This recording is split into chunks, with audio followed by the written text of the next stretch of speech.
Part 1, Part 2, Part 3, and Part 4. Now look at Part 1.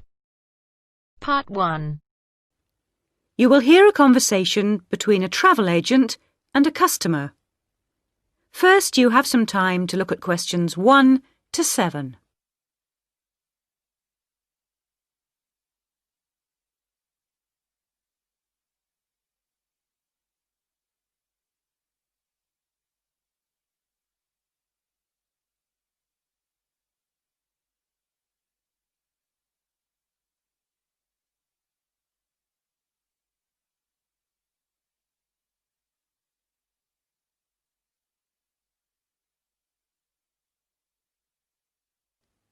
Listen carefully and answer questions 1 to 7. Good morning. Can I help you? Yes, I'd like to get some information about trips to New Zealand. Certainly. Take a seat and I'll be right with you. Thanks. Now, where would you like to go in New Zealand? Well, I was hoping to do a bit of travelling around, actually. There are a few things I'd like to see and do before I go back home. Right. One thing I really want to do is go to Christchurch. I have relatives living there that I can stay with, my mother's cousin, and I've heard it's a nice place. Yes, it's a lovely city. And staying with relatives will help with the budget, of course. The budget? It will save you some money. Oh, right. Well, I'm not too worried about that. I've saved quite a bit of money working in Australia. Oh, that's nice. Good for you. Well, you know that New Zealand consists of two main islands, the North Island and the South Island, and Christchurch is on the South Island. Is it? I was never very good at geography at school. Do you have a map I could look at? Sure. Here we are. Right, I see. And, well, then I'd also like to spend some time in Auckland, and maybe I could do an English language course there. Can you organise that sort of thing for me? Oh, certainly. We'd be happy to arrange that. But bear in mind that Auckland is in the North Island. OK. And I'd also like to do some skiing or maybe even some snowboarding. I hear New Zealand is a great place for that. Yes, absolutely. But you should go to Auckland first for your studies, and then you can get the ferry across to the South Island and take the bus down to the snow. Oh, I don't like boats very much. I'm not much of a sailor. I think I'd prefer to fly. Right. What about joining a walking tour? That could be really fun. Not sure about walking, but joining a tour might be a good way to travel because then I might make some friends my own age. Now, let's get some details. Can I have your name, please? Yes, it's Su Ming Lee, but you can call me Sue. OK, Sue. And what's your address here in Melbourne? I'm living with my aunt in the suburb of Kew. It's 29 Lock Street. That's L-O-C-H, not L-O-C-K. Do you have a phone number that I can get you on? The best thing would be if I give you my mobile. I always have it on me. It's 0402 558 992. OK. And when do you want to travel? Because you'll need to be down south in July or August. Oh, yes, of course. That's winter, isn't it? So I better go to Auckland in May. Yes, let's say departing from Melbourne on the 1st of May, that's a Saturday, and then you could begin your course on Monday the 3rd. That sounds great. And how long would you like to study for? A month, 2, 3? What do you think? Well, I'll probably need more than a month. What about 8 weeks until the end of June? Fine. I'll see what I can do. Oh, and how would you like to pay for this? On my Visa card, if that's possible. Before you hear the rest of the conversation, you have some time to look at questions 8 to 10.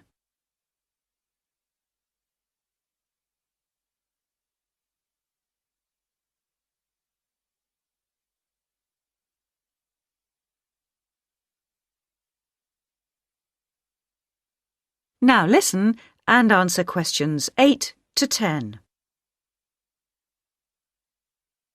Hello, Sue. It's Angelo from Cosmos Travel here.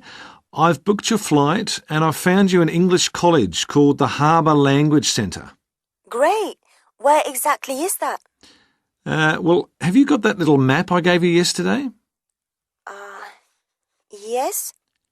You see where the harbour is with the 3 wharves and the water? Yes. Got that? OK, there are 2 parallel streets. Quay Street, that's Quay, and Customs Street. The building where the college is located is on Quay Street, opposite Prince's Wharf. Right. Got it. And what about accommodation? Well, I've booked you into a hotel for the first 3 nights, and then the accommodation officer will find you a family to live with. Good. And where's the hotel? It's a short walk from the college, on the corner of Queen Street and City Road. Which corner exactly? On the left-hand side as we're looking at the map. Okay. Near the little park. Yes, that's right. And what about a good bookshop? I'm going to need to buy a dictionary and some English books. Yes, well, I believe there's a really good language bookshop on the corner of Customs Street and Queen Street. It's near the college, so that's pretty convenient. Thank you so much. You've been really helpful. That is the end of part 1. You now have half a minute to check your answers.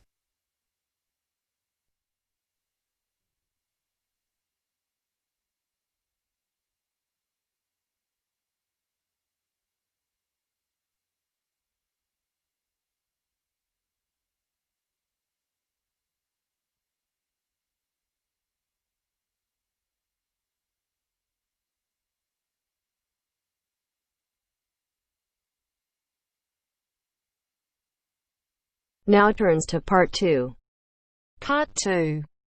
You'll hear 3 university students talking about a presentation which one of them has to give.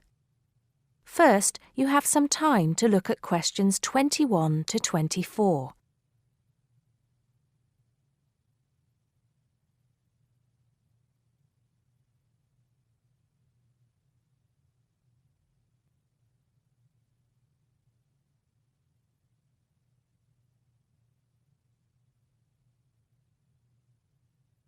First, look at questions 11 to 14.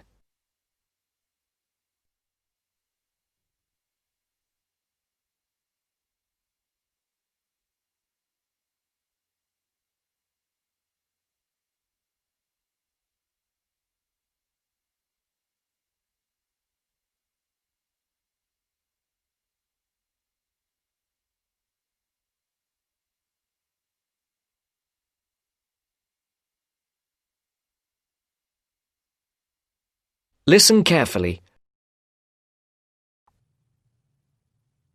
Hi, Joe. Hi, Isabel. Hi, Paul. Oh, hi, Paul. I've heard you've been stressing out about your presentation on art. I am. Are you still going to talk about the different types of art? Yes.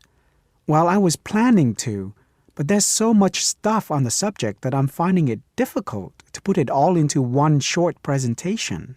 Huh? I usually have the opposite problem. There's nothing worse than going blank, forgetting your words in front of a group of people. Well, the problem is that I don't know how to organize what I want to say in the presentation. Well, you know everything there is to know about the subject. It's just a question of selecting what you want to talk about. Well, there's a lot to discuss about the different periods in art. That's a good way to start. Then you can bring in how specific types of art were popular in each period. Yes, like how sculpture was popular in the classical period and paintings were popular in the Renaissance period. And how now a wide variety of media are used to create modern art. As long as you keep it concise, because it's a large area, there's so many periods and movements in art, and you don't want to just list them one by one. I agree.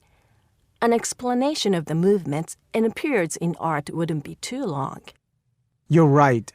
I need to just pick out some key points. Just mention the periods quickly so that I can move on to the real topic of the presentation. Yes, the variety of art, like sculpture, paintings, installations. I have an idea. Why don't you prepare a timeline to show to the class? That would be a nice visual, and it would focus your ideas so you don't get too sidetracked. Great idea. It would certainly cut down on time. Right then, where are we? You'll begin with a very short introduction to the historical periods of art. Then, you'll talk about popular types of art within these periods. That's sorted. Maybe you could also mention some key works of art in each period, like the Venus de Milo statue or the Scream by Edvard Munch, and give some interesting facts on them. That's not a bad idea, because it does give people a frame of reference when I talk about specific kinds of art. After giving a historical context, I should really talk about different forms of art, shouldn't I? Yes, you should. After that, you can conclude with a question on what is considered to be art. Now, that would be really interesting. Yes, comparing the traditional views of art with modern views. Exactly. I think I'll have a collection of pictures, including famous pieces of art from classic to modern, projected on the wall, like the Mona Lisa, and some pop art, and ask people whether they think it's art or not. Before the broadcast continues, look at questions 15 to 20.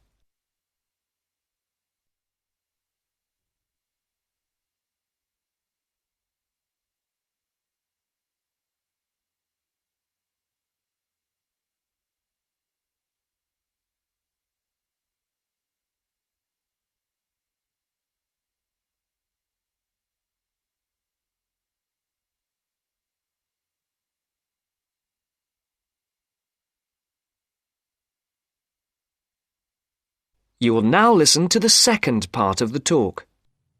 Showing some famous works and asking people what art is would certainly lead to discussion in the room. People's appreciation of art is so subjective, and it comes down to taste.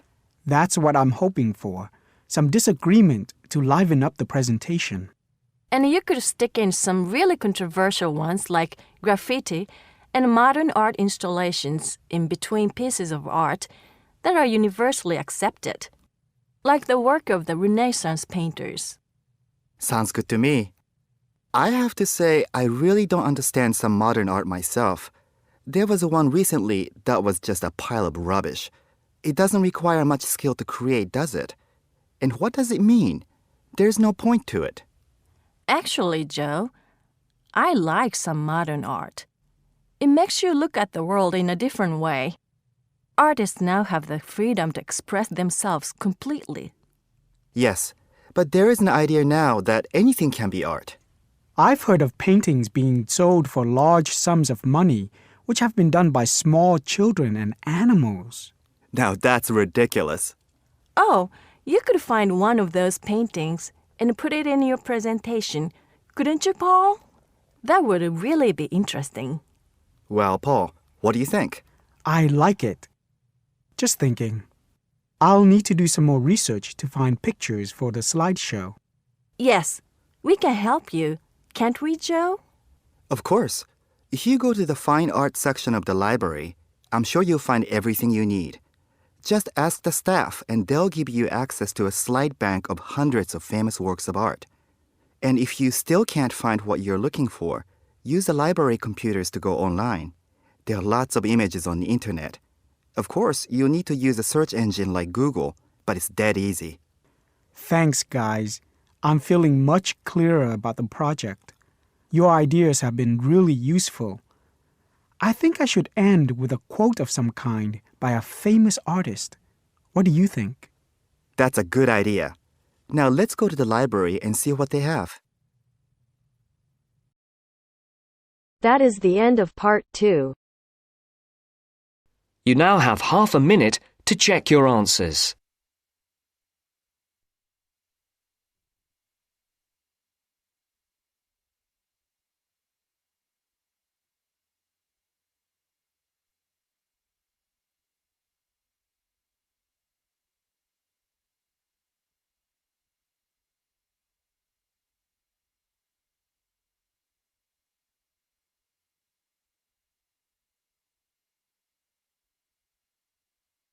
Now turns to part 3.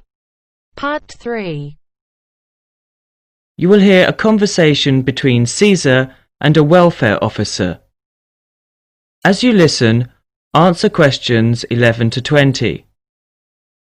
First, you have some time to look at questions 21 to 26.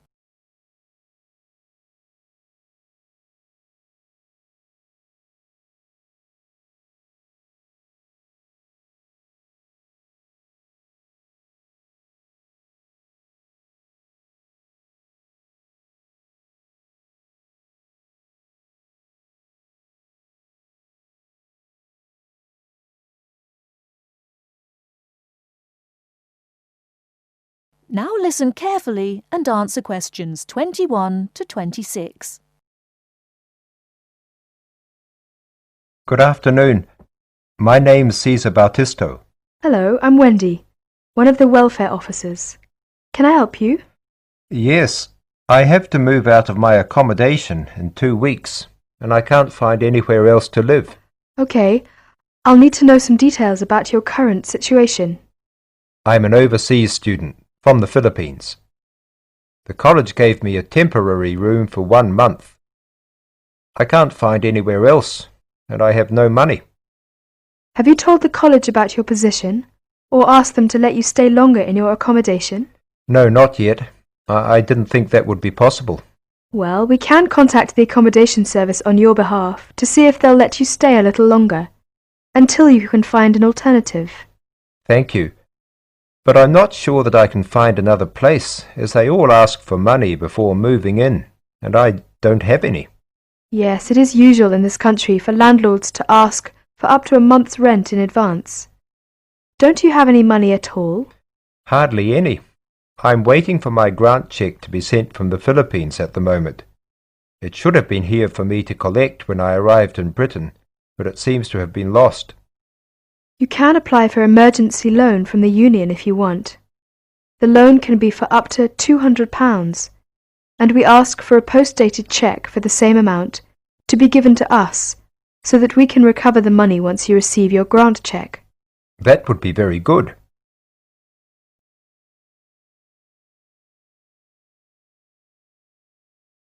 Before you hear the rest of the talk, you have some time to look at questions 27 to 30.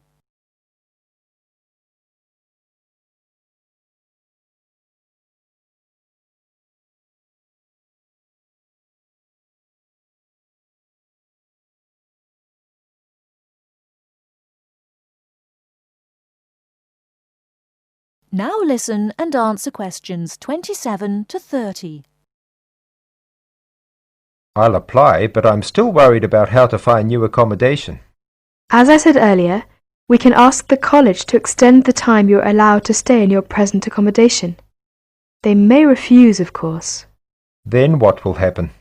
If the worst comes to the worst, the union may be able to provide some very short-term emergency accommodation. If you want me to, I'll contact 1 or 2 of the addresses on the notice board and arrange for you to visit them. But what if they ask me for the rent in advance? I only have £90 left, and I need that for food and books. It'll be all right.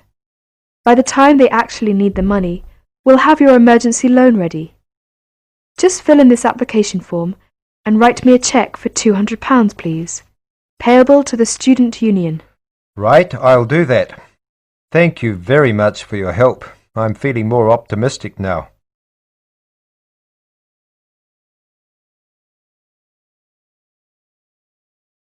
That is the end of part 3. You now have half a minute to check your answers.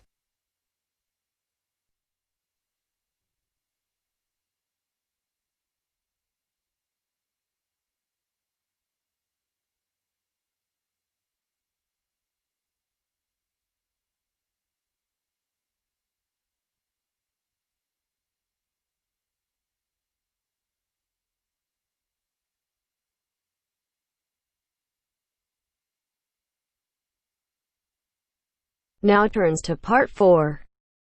Part 4. You are going to hear a lecture about dorm rooms. First, you have some time to look at questions 31 to 40.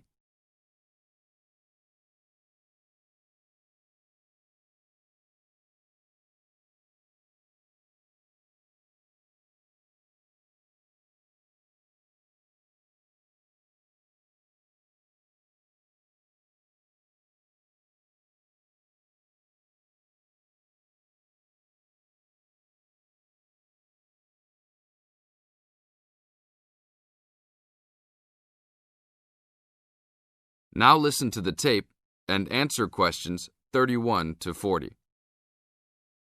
Welcome to your new home for the upcoming year. These dorm rooms are among the best in the nation and are the newest ones at this school. So I hope you will all learn to appreciate them and take good care of all the facilities here. I am Gina, and I will be residential advisor in this building for the year. Today I am going to tell you about some of the programs and facilities that are available to you. I will also be telling you the rules that everyone is expected to abide by. I will be asking you to give me your full attention for the next few minutes. I will first tell you about the facilities that are available to you. The dining facility is located on the first floor of the building. It is open 7 days a week from 7 a.m. to midnight. All the food offered to students is freshly made every day, and my own opinion is that the food is actually quite good. Feel free to come and grab a banana for breakfast or sit down with a group of friends for dinner. Although your meals are served buffet style, please do not waste food. All students are expected to clean their own tables after meals. In the basement of this building, there is a gym and recreational hall. The gym has workout equipment such as treadmills and weight sets. In the recreational hall, there are ping pong tables and a pool table for student use.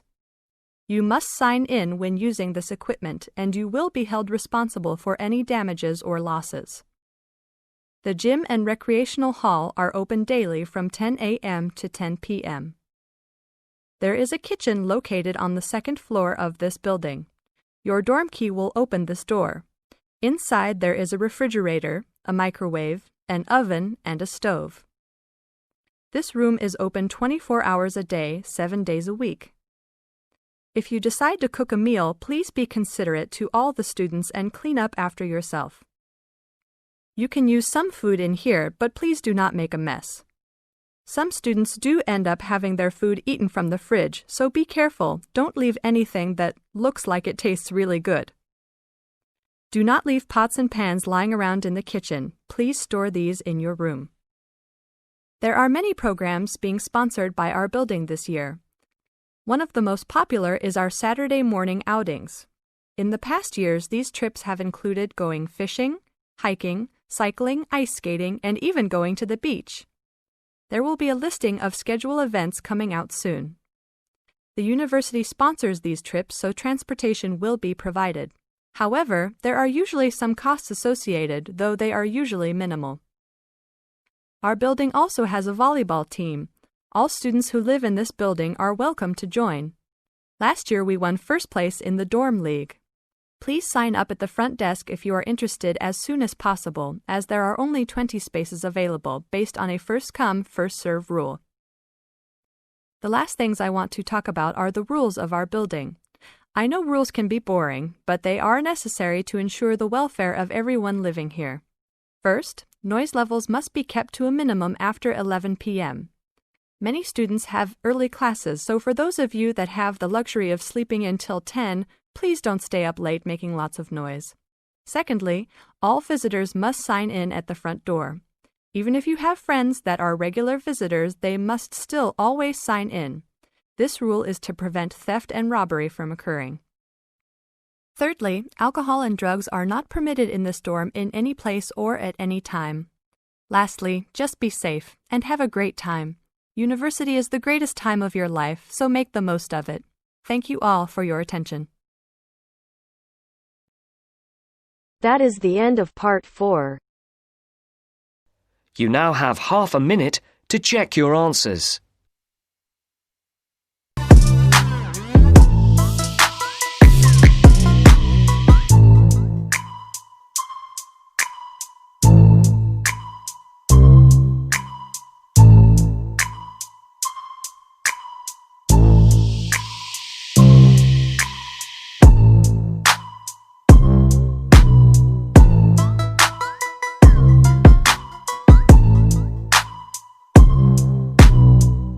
That is the end of the test.